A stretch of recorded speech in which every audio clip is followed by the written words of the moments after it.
Somebody Comes. Bab and Betty had been playing in the avenue all the afternoon several weeks later, but as the shadows began to lengthen, both agreed to sit upon the gate and rest while waiting for Ben, who had gone nutting with a party of boys. When they played house, Bab was always the father, and went hunting or fishing with great energy and success, bringing home all sorts of game, from elephants and crocodiles to hummingbirds and minnows. Betty was the mother, and a most notable little housewife, always mixing up imaginary delicacies with sand and dirt in old pans and broken china, which she baked in an oven of her own construction.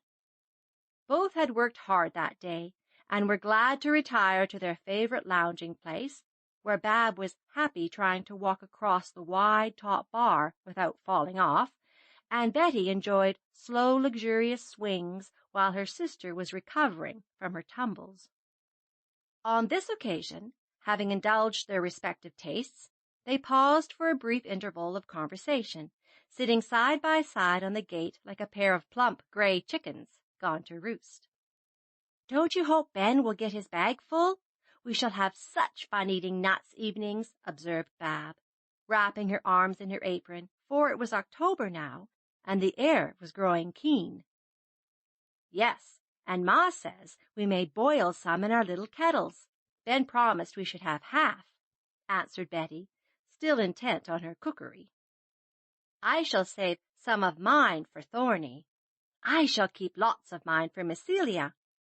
Doesn't it seem more than 2 weeks since she went away? I wonder what she'll bring us."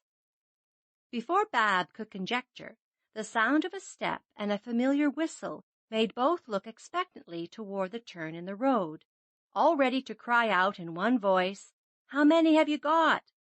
Neither spoke a word, however, for the figure which presently appeared was not Ben, but a stranger, a man who stopped whistling and came slowly on, dusting his shoes in the wayside grass, and brushing the sleeves of his shabby velveteen coat, as if anxious to freshen himself up a bit.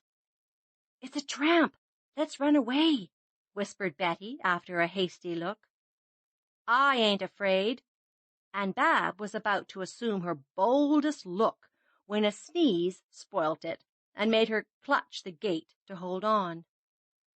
At that unexpected sound the man looked up, showing a thin, dark face with a pair of sharp black eyes, which surveyed the little girls so steadily that Betty quaked, and Bab began to wish she had at least jumped down inside the gate. "How are you?" said the man, with a good-natured nod and smile, as if to reassure the round-eyed children staring at him. "Pretty well, thank you, sir," responded Bab, politely nodding back to him. "Folks at home?" asked the man, looking over their heads toward the house. "Only Ma. All the rest have gone to be married." "That sounds lively. At the other place all the folks had gone to a funeral." And the man laughed as he glanced at the big house on the hill. "Why, do you know the squire?" exclaimed Bab, much surprised and reassured. "Come on purpose to see him. Just strolling round till he gets back," with an impatient sort of sigh. "Betty thought you was a tramp, but I wasn't afraid. I like tramps ever since Ben came," explained Bab with her usual candor. "Who's Ben?" And the man came nearer so quickly that Betty nearly fell backward. "Don't you be scared, sissy. I like little girls, so you set easy and tell me about Ben," he added in a persuasive tone, as he leaned on the gate so near that both could see what a friendly face he had in spite of its eager, anxious look. "Ben is Miss Celia's boy. We found him most starved in the coach-house, and he's been here ever since," answered Bab comprehensively. "Tell me about it. I like tramps, too." And the man looked as if he did very much, as Bab told the little story in a few childish words that were better than a much more elegant account. "You were very good to the little feller," was all the man said when she ended her somewhat confused tale, in which she had jumbled the old coach and Miss Celia, dinner pails and nutting, Sancho and circuses. "Course we were. He's a nice boy, and we are fond of him, and he likes us," said Bab heartily. "'Specially me," put in Betty, quite at ease now, for the black eyes had softened wonderfully, and the brown face was smiling all over. "Don't wonder a mite. You are the nicest pair of little girls I've seen this long time." And the man put a hand on either side of them, as if he wanted to hug the chubby children. But he didn't do it. He merely smiled and stood there asking questions till the two chatterboxes had told him everything there was to tell in the most confiding manner, for he very soon ceased to seem like a stranger, and looked so familiar that Bab, growing inquisitive in her turn, suddenly said, "Haven't you ever been here before? It seems as if I'd seen you." "Never in my life. Guess you've seen somebody that looks like me." And the black eyes twinkled for a minute as they looked into the puzzled little faces before him. Then he said soberly, "I'm looking round for a likely boy. Don't you think this Ben would suit me? I want just such a lively sort of chap." "Are you a circus man?" asked Bab quickly. "Well, no, not now. I'm in better business." "I'm glad of it. We don't approve of 'em, but I do think they're splendid." Bab began by gravely quoting Miss Celia, and ended with an irrepressible burst of admiration which contrasted drolly with her first remark. Betty added anxiously, "We can't let Ben go anyway. I know he wouldn't want to, and Miss Celia would feel bad. Please don't ask him."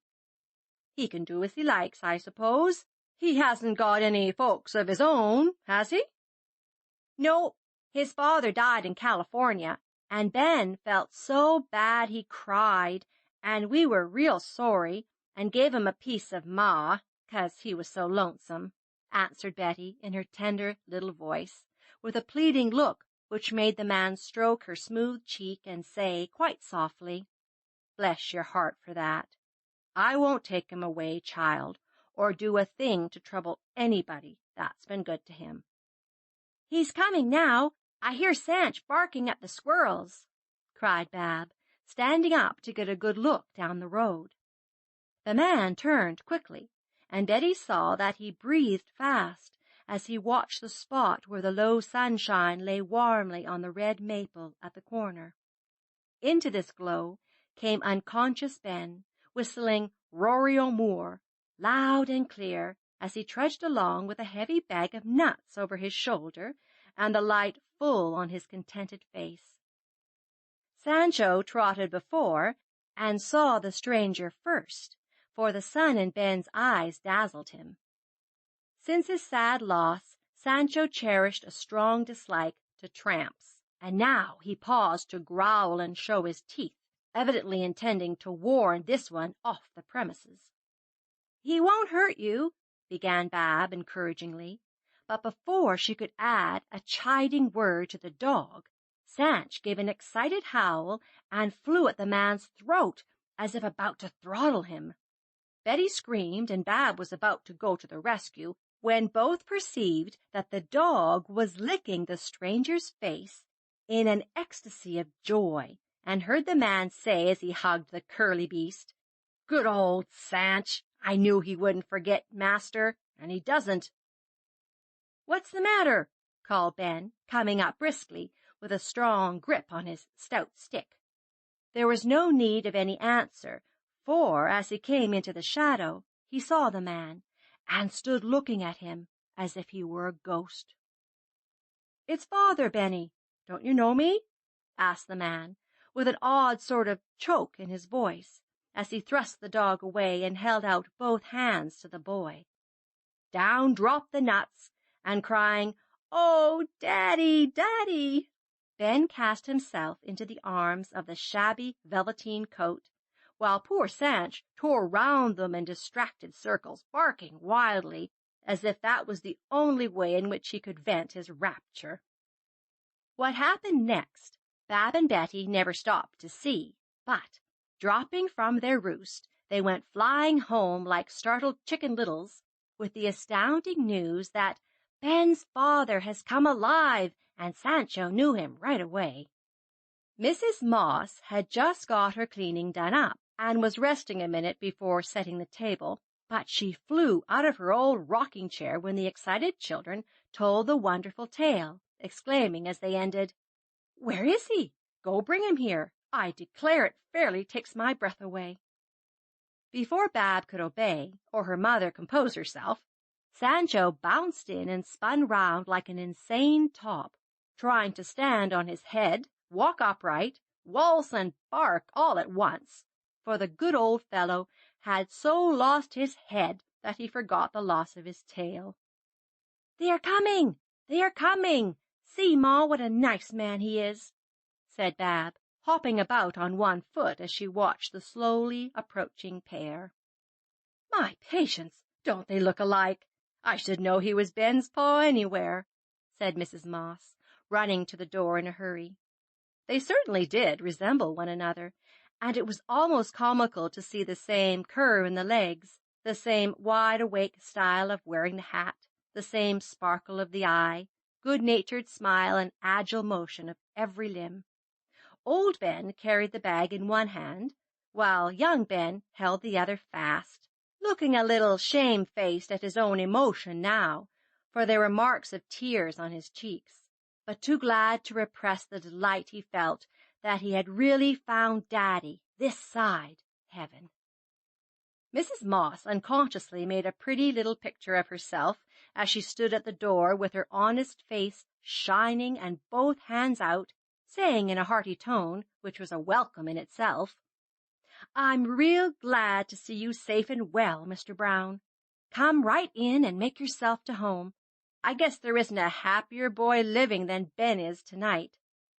And I know there isn't a gratefuller man living than I am for your kindness to my poor forsaken little feller," answered Mr. Brown, dropping both his burdens to give the comely woman's hands a hard shake.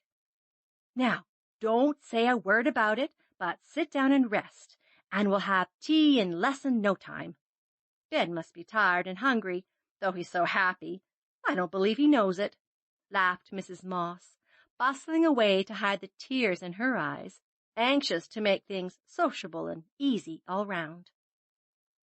With this end in view, she set forth her best china and covered the table with food enough for a dozen, thanking her stars that it was baking day and everything had turned out well.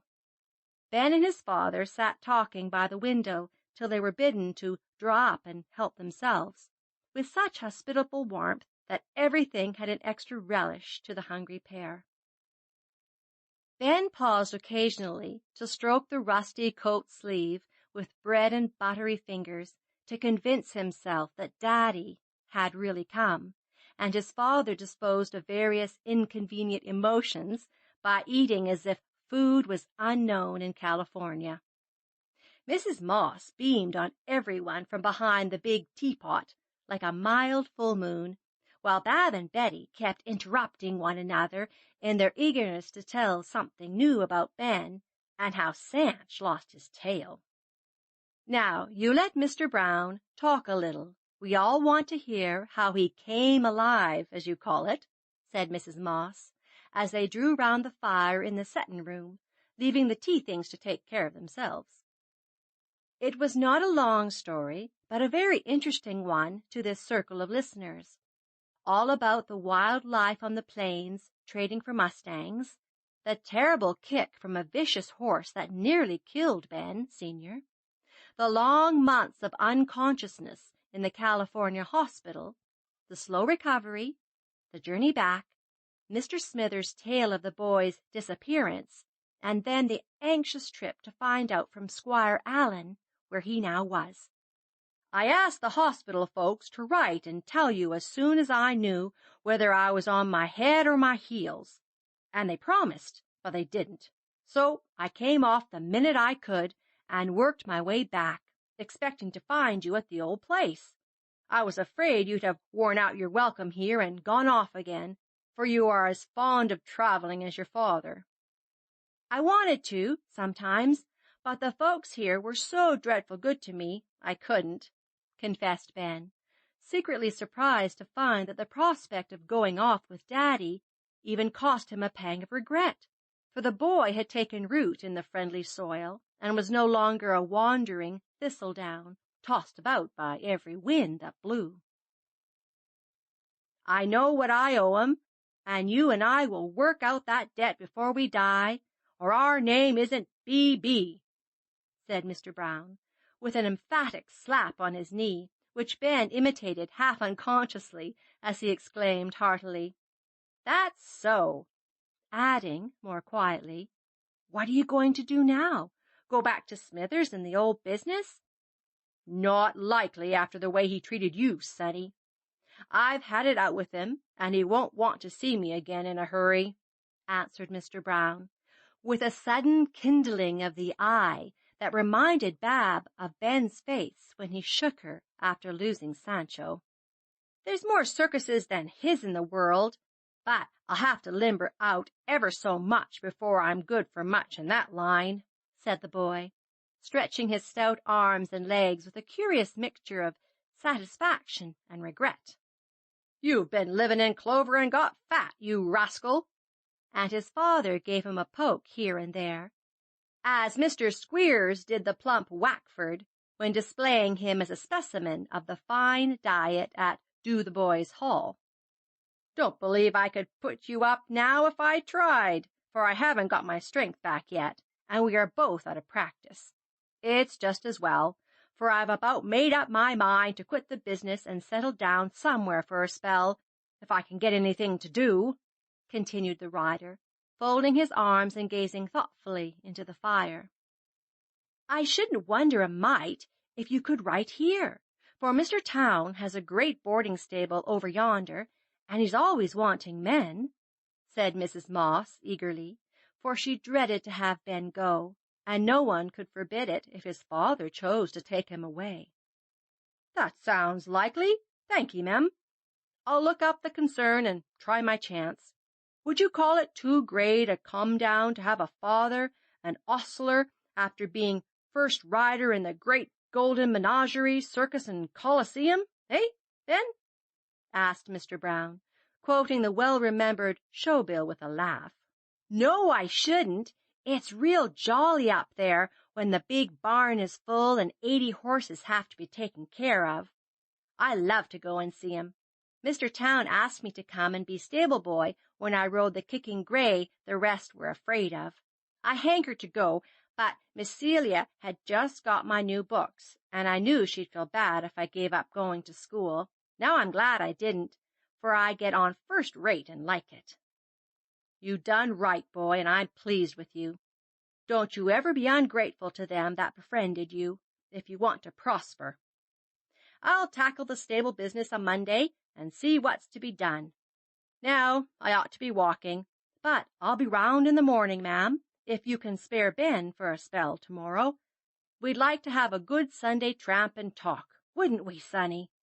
And Mr. Brown rose to go, with his hand on Ben's shoulder, as if loath to leave him even for the night. Mrs. Moss saw the longing in his face, and forgetting that he was an utter stranger, spoke right out of her hospitable heart. "It's a long piece to the tavern, and my little back bedroom is always ready. It won't make a mite of trouble if you don't mind a plain place, and you are heartily welcome." Mr. Brown looked pleased, but hesitated to accept any further favor from the good soul who had already done so much for him and his. Ben gave him no time to speak, however, for running to a door he flung it open and beckoned, saying eagerly, "Do stay, father. It will be so nice to have you. This is a tip-top room. I slept here the night I came, and that bed was just splendid after bare ground for a fortnight." "I'll stop, and as I'm pretty well done up, I guess we may as well turn in now," answered the new guest. Then, as if the memory of that homeless little lad so kindly cherished made his heart overflow in spite of him. Mr. Brown paused at the door to say hastily, with a hand on Bab and Betty's heads, as if his promise was a very earnest one, "I don't forget, ma'am. These children shall never want a friend while Ben Brown's alive." Then he shut the door so quickly that the other Ben's prompt "Hear, hear!" was cut short in the middle. "I suppose he means that we shall have a piece of Ben's father, because we gave Ben a piece of our mother," said Betty softly. "Of course he does, and it's all fair," answered Bab decidedly. "Isn't he a nice man, Ma?" "Go to bed, children," was all the answer she got. But when they were gone, Mrs. Moss, as she washed up her dishes, more than once glanced at a certain nail where a man's hat had not hung for 5 years, and thought with a sigh what a natural, protecting air that slouched felt had. If one wedding were not quite enough for a children's story, we might here hint that no one dreamed of then that before the year came round again, Ben had found a mother, Bab and Betty a father, and Mr. Brown's hat was quite at home behind the kitchen door. But, on the whole, it is best not to say a word about it. End of chapter 23.